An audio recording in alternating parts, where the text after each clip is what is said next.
What are coffers? Coffers in the literal sense were strong boxes designed to store and protect tangible valuables such as currency, precious metals, jewelry, and deeds from theft. Because linens and clothing were considered nearly as valuable as money before the Industrial Revolution, it would not be unusual for those items to be stored away in coffers as well. The fabled treasure chests buried by rogue pirates would also be considered coffers and were most likely stolen from their owners intact.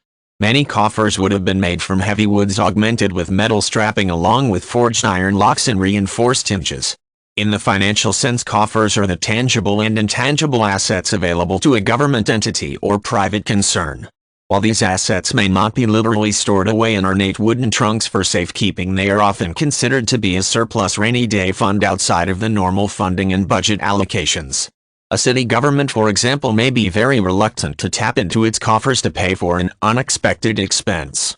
In a sense, a government or business's coffers are viewed as reserves for emergency use only, since they will need to be replenished over time.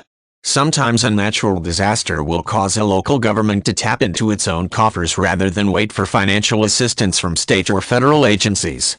It's not necessarily a question of having the funds available, but more of a question over depleting one's own limited coffers when other alternatives are available. Natural disasters, lowered tax bases, or general economic difficulties can all cause local governments to tap into their own coffers before assistance becomes available. Events outside the normal budget of a government can also require a visit to the coffers. Funding for a war or other military action, especially a protracted war with no foreseeable conclusion, may require a country to tap into its reserves or coffers. Candidates seeking election to an office, particularly on the national level, may view donations from supporters as their campaign coffers.